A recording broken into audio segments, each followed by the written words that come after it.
أعوذ بالله من الشيطان الرجيم. بسم الله الرحمن الرحيم.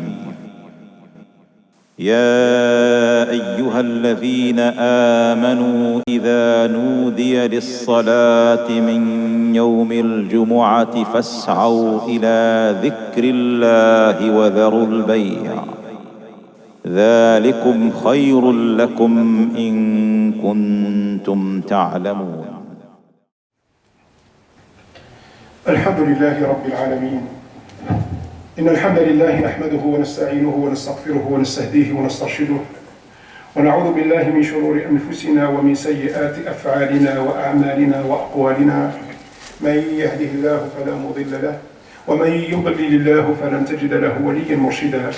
ونشهد أن لا إله إلا الله الواحد الأحد الفرد الصمد الذي لا ند له، يحيي ويميت وهو على كل شيء قدير، يعلم ما كان ويعلم ما سيكون ويعلم ما لم يكن إذا كان كيف يكون. نشهد ذلك شهادة نطق باللسان وإقرار بالجنان وعمل بالأركان. ونشهد أن سيدنا وحبيبنا وعظيمنا وقائدنا وقدوتنا ورائدنا وزعيمنا وأستاذنا ومعلمنا محمدا صلى الله عليه وسلم نبي الله ورسوله، أدى الأمانة وبلغ الرسالة ونصح الأمة وكشف الغمة وجاهد في الله حق جهاده حتى أتاه اليقين من الله، فتركنا على المحجة البيضاء على الطريقة الواضحة الغراء ليلها كنهارها لا يزيغ عنها إلا هالك. صل اللهم عليه وعلى آله وصحبه وعلى من اقتفى أثره ودعا بدعوته وسلك سبيله إلى يوم الدين. اللهم آت نفوسنا تقواها، زكيها أنت خير من زكاها، أنت وليها ومولاها. وبعد معاشر المؤمنين الكرام. Tout d'abord, on doit vraiment exprimer notre gratitude et remerciement à Allah subhanahu wa ta'ala de nous faire vivre et nous prêter vie jusqu'à la première décade du mois lunaire de Dhul Hijjah. Le mois lunaire dans lequel on est, c'est le mois de Dhul Hijjah. Et la première décade, les 10 premiers jours de Dhul Hijjah, ce sont les meilleurs. Ce sont les journées les plus sacrées de l'année bi'idhnillahi tabaraka wa ta'ala. Non seulement ce sont le théâtre d'un pilier de l'islam, à savoir le pèlerinage, malheureusement cette année on ne peut pas le faire, mais aussi parce que ça comporte le jour de Arafah, ça comporte le jour du sacrifice bi'idhnillahi tabaraka wa ta'ala. Donc on est en présence d'une décade, de quelques journées sacrées, de grande valeur. Les journées, comme dit Allah subhanahu wa ta'ala, qu'on doit se rappeler et qu'on doit rappeler aux autres, bi'idhnillahi tabaraka wa ta'ala. Et le mieux pour parler de cette première décade du mois de Dhul Hijjah, c'est le prophète alayhi salatu wa salam qui dit dans un hadith authentique: Ma min ayyam العمل الصالح فيها أحب إلى الله عز وجل من هذا العشر. قالوا ولا الجهاد في سبيل الله يا رسول الله؟ قال ولا الجهاد في سبيل الله إلا رجل خرج بنفسه وماله فلم يعد بشيء من ذلك. Deux choses essentielles à retenir dans ce hadith-là, bi'idhnillahi tabaraka wa ta'ala. C'est que cette première décade est un terrain de compétition dans le bien, inshallah subhanahu wa ta'ala. Est un terrain propice pour faire le bien, bi'idhnillahi tabaraka wa ta'ala. Et que, quel que soit l'acte, quelle que soit l'œuvre, pieuse bien sûr, l'acte adoratif, l'acte pieux, ça il est mieux rétribué que n'importe quel acte. Et en dehors de cette première décade du mois de Dhul Hijjah, bi'idhnillahi azza wa jal, 2 rak'at pendant cette première décade, ça n'a rien à voir avec 2 rak'at en dehors de cette première décade. Lire le Coran pendant cette première décade, ça n'a rien à voir avec la lecture du Coran pendant les autres, bi'idhnillahi azza wa jal. Dit An-Nabi alayhi sallam deuxièmement que la rétribution, la récompense de l'acte pieux, quelle que soit sa nature, quelle que soit sa grandeur, quelle que soit sa taille, elle est plus importante que le combat dans le sentier d'Allah subhanahu wa ta'ala. Et vous n'êtes pas sans savoir que le summum de l'adoration, c'est le combat dans le sentier d'Allah subhanahu wa ta'ala. Qui c'est qui peut s'en tirer mieux que celui qui va adorer, qui va faire une bonne action, une bonne œuvre pendant la première décade du mois de l'Hijjah? Dit le Nabi sallallahu alayhi wa sallam, c'est celui qui va sacrifier et sa vie et ses biens dans le sentier d'Allah subhanahu wa ta'ala. Et on est tous d'accord que c'est un degré très haut. C'est un degré qui nécessite une grande ambition, qui nécessite beaucoup de foi, beaucoup de piété, beaucoup de purification des cœurs et des âmes. J'espère, Inch'Allah subhanahu wa ta'ala, qu'on atteindra ce degré-là, bi'idhnillahi azza wa jalla. L'année dernière, si vous vous souvenez, je vous ai parlé de l'acte pieux et de la définition de l'acte pieux. Parce qu'il y a un problème chez les musulmans aujourd'hui, et je peux le refaire maintenant. Je vous pose la question, c'est quoi un acte pieux? Et vous allez le définir par une des composantes de l'acte pieux. C'est quoi l'acte pieux? C'est la prière. C'est quoi l'acte pieux? C'est le pèlerinage. C'est quoi l'acte pieux? C'est la lecture du Coran. Ça, c'est des constituantes. C'est des composants de l'acte pieux. Mais la définition, elle est plus profonde. Et je vous ai dit deux choses à retenir, Inch'Allah Azzawajal, quand on parle d'acte pieux. Un acte pieux, c'est celui qui a un impact au-delà de l'impact individuel. Quand tu vas faire 1000 rak'at la nuit, tu vas prier toute la nuit. Quand tu vas lire tout le Coran la nuit, quand tu vas jeûner les 9 jours de Dhul-Hijjah, et ainsi de suite, c'est un impact comment? Mais c'est un impact individuel. L'impact, il revient sur toi-même, c'est tout.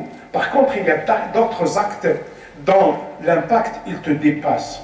Et il touche la société, et il touche les gens autour de toi. C'est quoi l'acte le plus rétribué par Allah subhanahu wa ta'ala? Justement, c'est dont l'impact dépasse la personne, et dépasse l'impact individuel. Et la deuxième des choses, c'est essayons de procurer le bonheur. Tout acte, ya Jama'a, qui procure du bonheur, qui donne de la joie, de la réjouissance, de l'allégresse dans la vie des autres, ça c'est un acte pieux et sera beaucoup plus rétribué, récompensé par Allah subhanahu wa ta'ala que n'importe quel acte autre. Et cette année, j'aimerais bien enchaîner avec ça et prolonger cette droite-là en parlant de l'acte adoratif, des actes pieux, des œuvres pieuses, mais bien sûr comme étant un principe de comportement vis-à-vis des épreuves et des examens et des tests émanant d'Allah subhanahu wa ta'ala. Sauf que, comme je vous ai dit la semaine dernière, on ne va pas parler de l'acte pieux de la manière classique. Quelles sont les conditions d'un acte pieux, ainsi de suite. Non, non, je vais vous en parler surtout de l'impact d'une bonne œuvre, de l'acte pieux, pour repousser les épreuves d'Allah subhanahu wa ta'ala et pour lever les maladies et les épreuves d'Allah subhanahu wa ta'ala à travers bien sûr le Coran, à travers la sunna du prophète alayhi salatu wa salam, mais avant cela, sallallahu ala rasulillah. Dans le Coran al-Karim, des dizaines et des dizaines de versets coraniques qui parlent de la bonne action et de son impact et de son poids pour repousser les épreuves et pour lever les maladies. Je ne vais pas les citer toutes, parce que le temps qui nous est imparti ne le suffit pas, mais surtout un seul verset. C'est le verset 97 de la sourate An-Nahl d'Isabelle. Man amila salihan min dhakarin aw untha wa huwa mu'min falanuhyiyannahu hayatan tayyibah wa lanajziyannahum ajrahum bi ahsani ma kanu ya'malun. Allah dit quiconque, mâle ou femelle. Parce que dans l'islam, encore une fois, il n'y a pas de différence entre un homme et une femme. Surtout devant Allah subhanahu wa ta'ala. Surtout devant les responsabilités. Quiconque donc, mâle ou femelle, va œuvrer, va bien œuvrer, va faire une bonne action, wa huwa mu'min, à condition qu'il y ait la foi.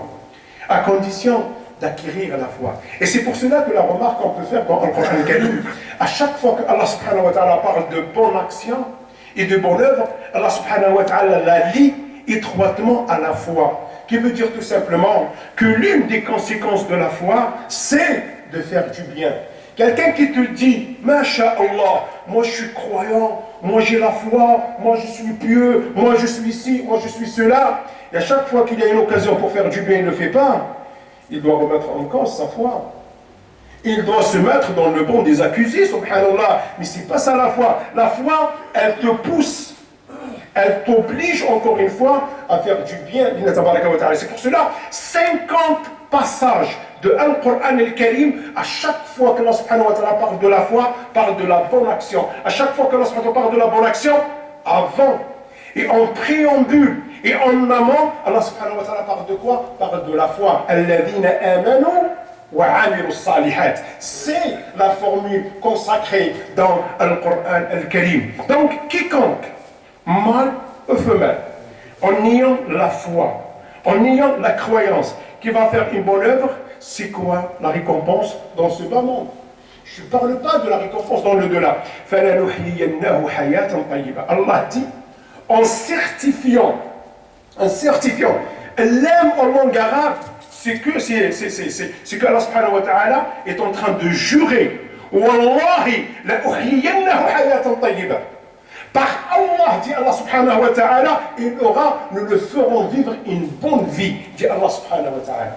Donc, si on veut une vie tranquille, une vie apaisée, une vie pleine de joie, de réjouissance, d'allégresse, de gaieté, de bonheur, de tranquillité, de sécurité, qu'est-ce qu'il faut dire Allah subhanahu wa ta'ala? Il faut la bonne œuvre, bi'idhnillahi tabaraka wa ta'ala. D'où l'impact de la bonne œuvre pour repousser les épreuves d'Allah subhanahu wa ta'ala et lever les maladies, bi'idhnillahi azza wa jalla.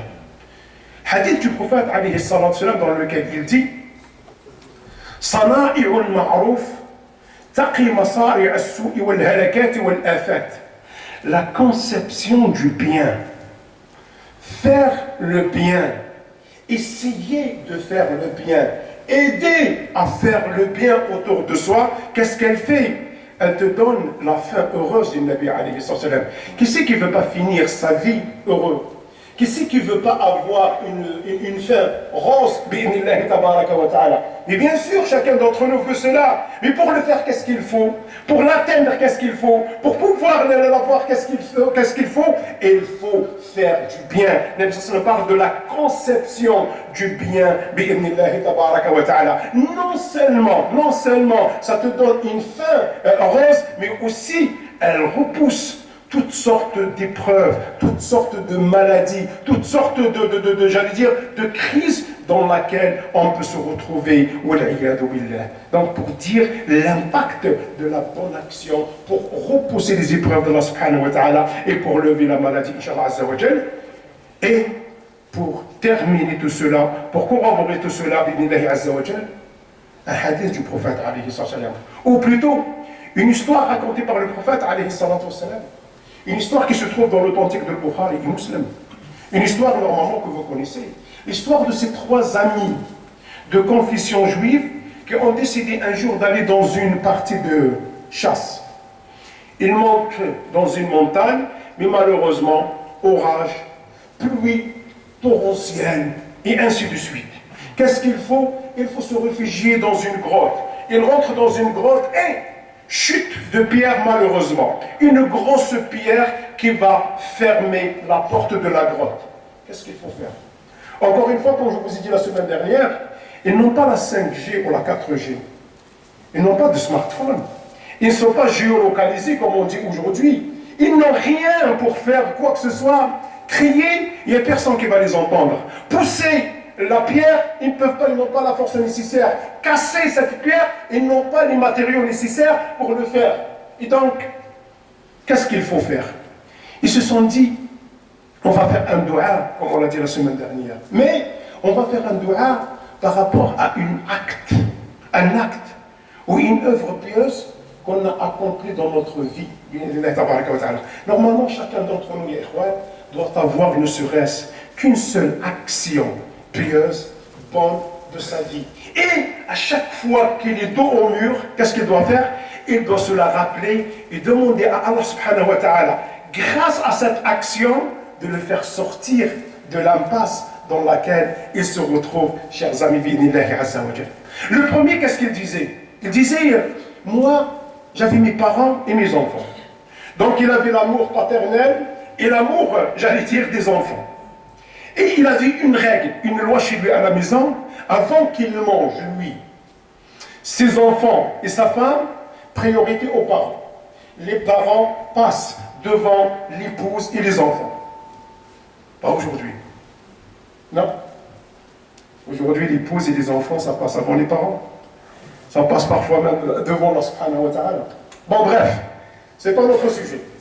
Donc lui, il a toujours fait passer ses parents devant sa femme et ses enfants.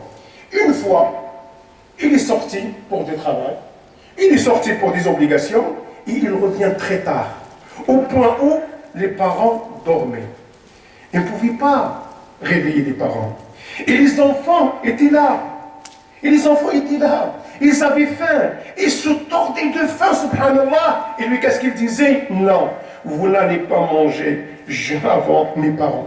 Vous mangerez, Inch'Allah, subhanahu wa ta'ala, après mes parents. Jusqu'à l'Fajr. Les parents se réveillent, il leur donne à manger. Et là, il rappelle son épouse et ses enfants, et ils mangent. Ça parle de quoi? Ça parle de bienfaisance envers les parents. Ça parle de quoi? De l'obéissance aux parents. Ça parle de l'excellence vis-à-vis du parent. Ça parle du bon comportement vis-à-vis des parents, qu'une des principales actions pieuses que chacun des musulmans doit avoir. Et d'ailleurs, les parents, c'est toute une thématique, Inch'Allah subhanahu wa ta'ala, peut-être on reviendra prochainement, bi'idhnillahi azza wa jal. Il dit, Ya Allah, si cette action-là a été pour toi, pas pour faire plaisir à mes parents, pas pour punir mes enfants, pas pour punir ma maman, mon épouse ou ma femme ou je ne sais pas quoi, si elle était pour toi, sincère, véridique, Ya Allah, fais-nous sortir de cette impasse. Et c'est vrai, Allah subhanahu wa ta'ala l'a exaucé et la pierre a bougé un petit peu, mais pas ce qui leur permet de sortir bi'idhnillahi azza wa jal. Donc il a fait son taf, il a fait son travail. Et le deuxième, toi, qu'est-ce que tu as fait de bon dans ta vie? Est-ce qu'il y a une action que tu peux te rappeler d'être fier de ce que tu as fait vis-à-vis d'Allah subhanahu wa ta'ala? Il dit, moi j'avais une cousine que j'aimais, mais pas pour le bien. Elle l'aimait pour l'adultère, pour la fornication. Elle a fait des pieds et des mains pour faire et pour commettre l'adultère avec elle. Rien. Elle était, masha'Allah, elle était pieuse et elle ne voulait pas cela. Jusqu'à un jour, elle est venue de ses propres pieds vers lui. Pourquoi? Parce qu'elle était dans une impasse. Elle était dans une difficulté et elle savait que le seul qui pouvait la faire sortir de cette crise-là, c'est son cousin. Elle est venue lui dire pour lui dire, est-ce que tu ne peux pas m'emprunter un peu d'argent parce que je dois régler une dette? Il lui a dit, oui, il n'y a pas de problème. Je suis là, mais à condition. Mais c'est quoi la condition? Tout ce qu'il voulait auparavant. Il voulait commettre l'adultère avec elle. Il voulait forniquer avec elle. Il y a des femmes qui refusent de faire ça, bien sûr. Il y a des femmes, on ne connaît pas la situation de la femme. On ne connaît pas les tenants et les aboutissants de l'affaire. Donc, elle a cédé à cette tentation-là. Et au moment où il va commettre l'adultère, vous savez, le Prophète il dit, au moment de commettre un péché, à l'instant T de commettre le péché, sachez que la foi, elle est zéro. Elle est nulle. Il n'y a plus de foi dans le cœur. Là, elle lui dit, ittaqillah. Ittaqillah. Un vrai croyant qui a toujours des résidus et un reste de foi dans le cœur, quand on lui dit ittaqillah, quand on lui fait rappeler Allah subhanahu wa ta'ala, et ça lui percute. Il doit revenir au droit chemin bin Azzawajal. Et quand il me dit ittaqillah, pourquoi tu le fais dans le haram, dans l'illicite, alors que tu as la possibilité de le faire dans le halal? Là, ça l'a percuté et il se repentit à Allah subhanahu wa ta'ala. Il a imploré le pardon d'Allah subhanahu wa ta'ala et il a aidé sa cousine. Et il se dirigeait vers Allah subhanahu wa ta'ala pour lui dire, Ya Allah, si ce que j'ai fait c'était pour toi, pas pour se montrer, si c'était véridique et sincère pour toi, Ya Allah, fais-nous sortir de cette impasse, fais-nous sortir de cette passe difficile, Ya Allah. Et c'est vrai, Allah subhanahu wa ta'ala l'a exaucé, et donc la pierre, elle s'est décalée un petit peu, mais pas au point de s'en sortir, bi'idhnillahi azza wa jal. L'impact de la bonne action pour repousser les épreuves et pour lever les maladies, bi'idhnillahi azza wa jal. Il reste le troisième. Le troisième, c'était quelqu'un qui avait des terres. Et donc, il y avait toujours besoin de travailleurs saisonniers. Et une fois, il y avait un groupe de gens qui venaient travailler chez lui. Il les a tous payés, sauf une personne, qui est partie précipitamment. Et qui n'a pas pu avoir son salaire. Il est parti. Ce salaire-là, qu'est-ce qu'a fait ce propriétaire? Il l'a investi. Il l'a réinvesti. Il l'a fructifié. Et après des années, l'employé est revenu sur ses pas pour voir son patron, son employé, pour lui dire je veux mon dû. Je veux mon salaire. Il lui dit, il n'y a pas de problème. Tu vois toutes ces têtes-là, tu vois tous ces animaux-là, tu vois tous ces arbres-là, c'est pour toi. Quoi? Mais tu te moques de moi. Moi, j'ai travaillé pendant 2 mois, pendant 3 mois, et toi, tu me dis tout ça, c'est pour toi. Non, tu as travaillé pendant 3 mois, mais tu es parti pendant des années. Et ton salaire, je l'ai fructifié, je l'ai investi, je l'ai réinvesti. Et donc, ça, c'est ton bien. Ça s'appelle de l'intégrité. Al-amana. Respecter le dépôt, bi'inillahi tabaraka wa ta'ala. Ça s'appelle rendre, réparer les injustices, bi'inillahi azza wa jal. Et donc, il lui a dit, Ya Allah, si j'ai fait ça pour toi, alors fais-nous sortir de cette impasse. Et c'est vrai, là, la pierre a bougé un petit peu, et donc il pouvait s'en sortir, bi'inillahi azza wa jal. Encore une fois, l'impact de la bonne action, de l'action pieuse, de l'œuvre pieuse pour repousser les épreuves d'Allah subhanahu wa ta'ala et pour lever les maladies بإذن عز وجل. أقول هذا الذي تسمعون وأستغفر الله لي ولكم فاستغفروه إنه غفور رحيم ولا حول ولا قوة إلا بالله العلي العظيم.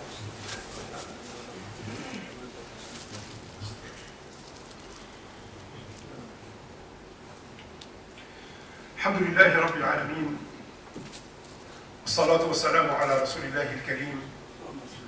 على الله نتوكل وبه نستعين ولا حول ولا قوة إلا بالله العلي العظيم وبعد معاشر المؤمنين الكرام.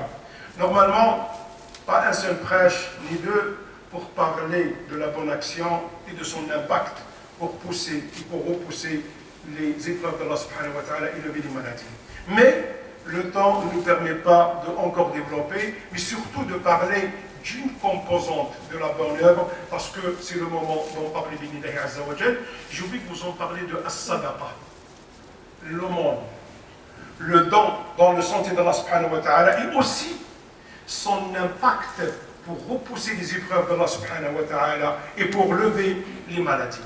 Et d'ailleurs, As-Sadaqa, l'aumône, a un impact primordial d'Ibn Azza wa Jal, et comme disaient nos savants, la preuve, c'est son existence. Autour de nous, il y a sûrement quelqu'un qui était malade, il a fait sadaqa et derrière, il a eu ce qu'il voulait. Il y a sûrement quelqu'un d'entre nous qui était dans une difficulté, il a fait sadaqa et Allah subhanahu wa ta'ala lui a donné ce qu'il voulait. Il y a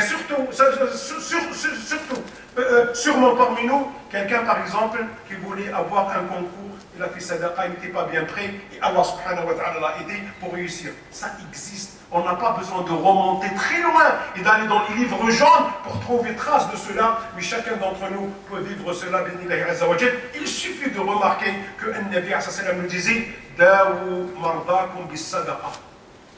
Le meilleur des traitements du Nabi alayhi salatu wa salam, le meilleur des médicaments, des vaccins, et c'est quoi? C'est la sadaqa, c'est l'aumône quand on est malade. Il faut pas s'abstenir de faire la sadaqa et de faire de l'aumône et de donner fi sabilillahi tabaraka wa ta'ala. Et pour cela, je vais vous raconter 2 voire 3 histoires par rapport à cela qui dénotent de l'impact de la sadaqa, de l'aumône du don dans le sentier de Allah subhanahu wa ta'ala pour repousser les épreuves et pour lever la maladie, incha'Allah azza wa jalla. Une histoire qui était de l'époque de Ibn al-Mubarak.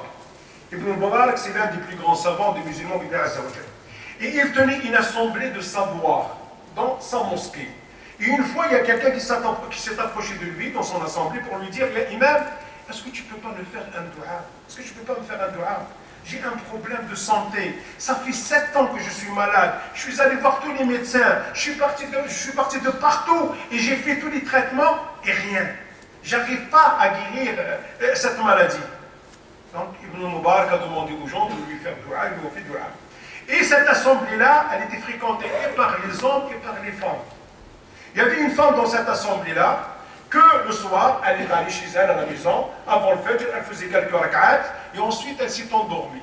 Et elle voyait dans son rêve le prophète alayhi salam qui lui dit, va voir Ibn Mubarak, et dis-lui de demander à cette personne qui veut être guérie de faire un don. C'est quoi ce don-là? C'est d'abreuver les gens. C'est de forer un puits et de donner à boire aux gens, bi'idnillahi tabaraka wa ta'ala.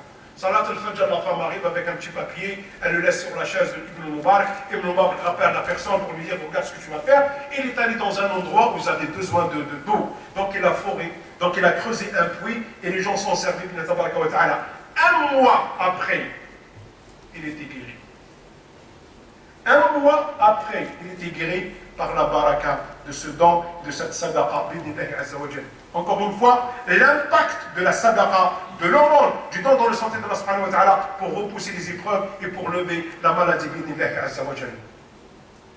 Une autre histoire de l'époque de Sidna Sulayman alayhi wa alayhi wa sallam. Sidna Sulayman alayhi salam avait un ami, roi comme lui, qui voulait marier son fils. Il voulait marier son fils. Il invite Sidna Sulayman alayhi salam. Le jour J, Sidna Sulayman alayhi salam se préparait pour aller à la fête. Hein? Qu'est-ce qui arrive? Il reçoit la visite de Malak al-Maut. Malak al-Maut, c'est l'ange chargé de recueillir les âmes des uns et des autres et les mettre dans un lieu sûr. C'est pour ça que le musulman ne croit pas à la réincarnation.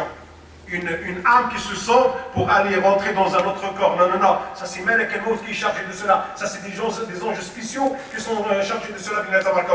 Donc, il arrive voir Sidna Sulayman pour lui dire, écoute, ne viens pas à ce mariage, ne va pas à ce mariage. Pourquoi? Parce que c'est le jour J de l'heure élu de celui qui va se marier. C'est aujourd'hui le jour de sa mort. Allah. Et qu'est-ce que tu veux? Tu veux aller dans un mariage ou tu veux aller dans un désastre? Donc, il faut s'abstenir, reste chez toi. Ah bien, qu'est-ce qu'il va faire Sidna Sulayman alayhi salam? Il a accepté. Et le lendemain, le père du mari vient reprocher à Sidna Sulayman de ne pas répondre favorablement à son invitation. Tout le monde est venu, tout le monde va partager la joie avec moi, il n'y a que toi qui n'es pas venu. Sidna Sulayman n'avait pas d'argument, n'avait pas de réponse, il ne pouvait rien dire à cette personne-là. Et donc, il est retourné entre parenthèses contre Malak al-Maut, l'ange chargé de cueillir les âmes. Il lui dit pourquoi? Qu'est-ce qu'il y a? Il lui a dit ce qui s'est passé, ça me dépasse et ça te dépasse. Et mais qu'est-ce qui s'est passé? Il lui dit le père du mari, en sortant de chez lui pour faire quelques courses, il trouve une femme dans le besoin, qui mendiait, qui demandait à manger. Et qu'est-ce qu'il a fait le père? Il lui a donné à manger du buffet réservé au roi et aux notables. Il ne va pas donner la salade qui est restée. Il ne va pas donner la chourba qui est restée. Il ne va pas donner la galette, il va dire non, non, vas-y, voilà, et c'est tout. Et laisse-moi, j'ai des invités et des invités de grande classe qui vont venir. Non! Il lui a donné le bon buffet. Il a dit, elle a fait un doua. Vous savez, tout le monde tous, que quand on fait des doigts, il y a des gens qui ne savent pas. Le premier doua qui te dit, c'est quoi? Allah ya'tik tout al-umr. Qu'Allah prolonge ta vie. Elle a dit qu'Allah prolonge la vie de ton fils. Et Allah a rappelé Malak al-Maut pour lui dire, non, non, donne-lui un autre sursis. Grâce à quoi? Grâce à la sadaqa. Enfin, vous rappelez un hadith au-dessus. Dans le cas d'Allah subhanahu wa ta'ala nous interpellera peut-être, Inch'Allah, qui ne nous interpellera pas le jour du jugement pour nous dire Abdi, istata'amtuka falam tut'imni. En langue arabe, quand on a un verbe et qu'on rajoute les deux lettres sin et atta, la forme elle devient une demande. Istata'amtuka, je t'ai demandé à manger. Allah te demande, il va te dire, mais tel jour, je t'ai demandé à manger et tu as refusé. L'abd de dire au serviteur de dire, ya Allah, toi on te fait manger. Toi tu as besoin de ça. Toi Seigneur des mondes, tu te demandes de cela, pas possible. Et Allah subhanahu wa ta'ala de nous dire, istata'amaka abdi fulan. Tel jour, telle heure, tel endroit, il y a quelqu'un qui s'est approché de toi pour te dire salam alaykum. Est-ce que tu ne peux pas me faire manger? J'ai faim. Est-ce que tu ne peux pas me dépanner de 5 € pour manger, pour avoir un sandwich, pour avoir un repas, pour ci, pour cela? Et tu as refusé. Sache que si tu lui as donné à manger, tu me trouveras avec lui. C'est pour ça que je vous dis tout le temps, ya Jama'a, quand on fait un don, l'argent que tu vas donner, l'argent que je vais donner, l'argent qu'on va donner, avant que ça tombe dans la main des pauvres, elle tombe dans la main.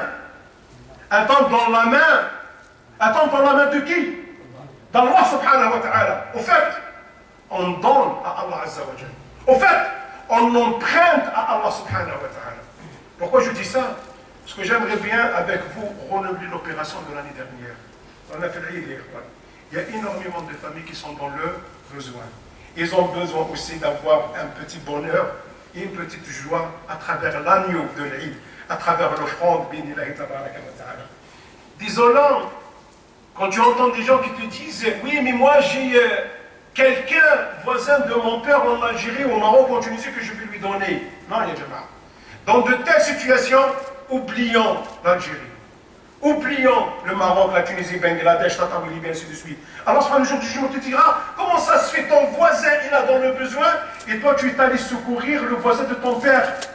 Non, le voisin de ton père, c'est ton père qui est responsable. Si on a les moyens, mais ton voisin, c'est qui le responsable? Si toi, on dit laisse nos voisins, par là-bas, tellement il y a du mal à le logiciel, on a changé. Chaque sadara, on la donne à l'extérieur. Vous savez, cette semaine, il y a quelqu'un qui m'a appelé, il part de Marseille. Il a perdu son beau-père. Et comme la frontière marocaine est fermée, il ne peut pas le rapatrier au Maroc. Ils sont allés chercher une petite fosse commune. Il n'y avait pas. Les musulmans, dans une ville telle que Rouen, n'ont pas une fosse commune, n'ont pas un carré musulman. Pourquoi? Parce que chaque fois qu'on veut faire sadaqa, on envoie à gauche, on envoie à droite, on envoie en Palestine, on cela et ainsi de suite. Et quand est-ce qu'on aura l'argent pour acheter un carré musulman? Et quand est-ce qu'on aura de l'argent pour construire une mosquée ici? Et pour faire une école? Toutes nos sadaqa, ça part de l'autre côté, Yehwan. Et c'est pas normal. C'est pas normal. Donc on doit changer de logiciel. La sadaqa, ça doit rester ici. Elle ne doit pas sortir de Marseille. Arrêtez de dire je vais l'envoyer au cousin de mon père ou au cousin de je ne sais pas quoi, au voisin de mon père. Non, il y a des gens qui sont dans le besoin ici et on doit le faire. Sinon, quand je vous ai dit, Allah subhanahu wa ta'ala interpellera le jour du jugement pour te dire subhanallah, tu as laissé des gens ici et tu l'as envoyé là-bas. Pas forcément donner 200 €, pas pour forcément donner le prix de l'agneau, on peut donner 100 €, on peut donner 150 €, mais vers la fin, on peut faire des familles heureuses, Inch'Allah. Je vous ai dit, je le répète tout le temps, parce que c'est quelque chose qui m'a marqué, subhanallah. Un homme, un père de famille, l'année dernière, quand je lui ai donné le banc, il m'a fait un bisou sur le front. Vous ne pouvez pas imaginer le doua qu'il m'a fait. Cette dame qui m'a appelé pour me dire Allah yarhamni, je ne peux pas vous traduire ça parce que c'est de l'innocence, subhanallah. Pourquoi? Je suis en train de manger le foie. Tu laisses tout ça, tu laisses toute cette récompense. Non, on doit s'entraider pour le faire, Inch'Allah subhanahu wa ta'ala. نسأل الله عز وجل أن يجعلنا من السماء والقول التي سنة. اللهم إن الحق حق رزقنا اتباعه. اللهم إن الباطل باطل رزقنا اجتنابه. اللهم اشف مرضانا ومرضى المسلمين. اللهم اشف مرضانا ومرضى المسلمين. اللهم اشف مرضانا ومرضى المسلمين. اللهم ارحم موتانا وموتى المسلمين. اللهم اغفر لنا ولوالدينا ولمن كان له فضل علينا ولجميع المسلمين والمسلمات والمؤمنين والمؤمنات الاحياء منهم والاموات ولمن طلب منا الدعاء ولمن طلب منا الدعاء وصل اللهم وسلم وبارك على سيدنا محمد وعلى اله وصحبه اجمعين سبحان ربك رب العزه عما يصفون وسلام على المرسلين اخر دعوانا الحمد لله رب العالمين بارك الله فيكم اجمعين واقم الصلاه